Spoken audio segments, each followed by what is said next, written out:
ये एहतजाजी धरना सेंट्रल कुर्रम के लोग दे रहे हैं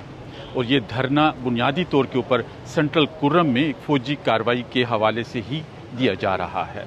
इन लोगों का ये कहना है कि उनके इलाके को खाली कराया गया है और लोगों से कहा गया है कि वो यहाँ से नकल मकानी करें क्योंकि उनके इलाके में एक फौजी कार्रवाई की जानी है। और ये फौजी कार्रवाई क्यों की जा रही है, इस बारे में ये कहा गया है कि अक्टूबर की 7 और 8 तारीख के दरमियानी जो शब थी उस दौरान सिक्योरिटी फोर्सेस के ऊपर कुर्रम और औरंगज़ई के इन सरहदी इलाकों में हमला हुआ था, जिसमें इब्तदाई तौर पर यह कहा गया कि 11 सिक्योरिटी एहलकार जिनमें एक लेफ्टिनेंट कर्नल भी शामिल थे और एक मेजर भी शामिल थे वो हलाक हुए थे और उसके बाद अगले रोज़ कोई 5 मजीद लाशें भी मिली थी। जब ये वाक़या हुआ तो उसके बाद से यहाँ पे ये कहा गया कि यहाँ पर एक फौजी कार्रवाई की जानी है और लोगों को यहाँ से निकालना है और इन लोगों को 3 दिन का वक्त भी दिया गया था। इन लोगों ने वहाँ से नकल मकानी शुरू की और ये ज़्यादातर लोअर कुर्रम के इलाके में आए हैं, लेकिन इनके लिए जो कैंप है वो इसके करीबी ज़िला हंगू में एक टल के मकाम पर एक गर्ल्स कॉलेज में कायम किया गया है, लेकिन उस कैंप में लोग नहीं गए। वो लोग अपने तौर पर या तो वो वहाँ पर बुनियादी तौर के ऊपर किराए के मकानों में रह रहे हैं या उन्होंने अपने रिश्तेदारों के यहाँ क़याम किया हुआ है।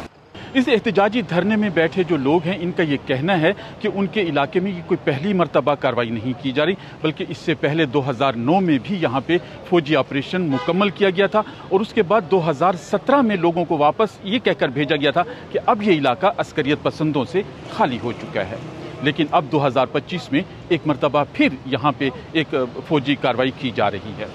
हमारे बुनियादी मुतालबा ये कि हमारे इलाके में पूरी मिलिट्री ऑपरेशन बंद कर दिया जाए। जितने भी लोग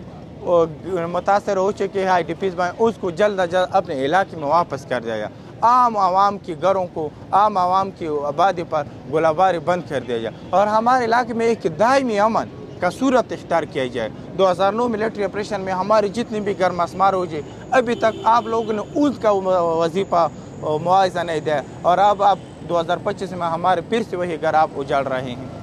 जो वहाँ पे सरकारी ज़राए हैं उनका ये कहना है कि बुनियादी तौर के ऊपर जो सिक्योरिटी फोर्सेस के ऊपर हमले हो रहे हैं और वहाँ पे जो अस्करियत पसंद मौजूद हैं तो वो ये उनके ख़िलाफ़ एक कार्रवाई की जा रही है और ये कहा जा रहा है कि अक्सर जो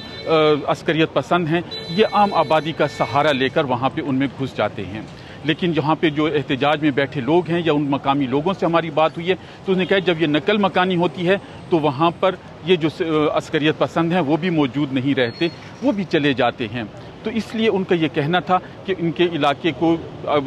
जो लोग नकल मकानी कर गए हैं उनको वापस अपने इलाकों को भेजा जाए, क्योंकि माजी में जो यहाँ पे ऑपरेशन हुआ था उसमें भी इनके मकानात को, इनकी प्रॉपर्टीज़ को, इनके इलाकों को शदीद नुकसान पहुँचा था।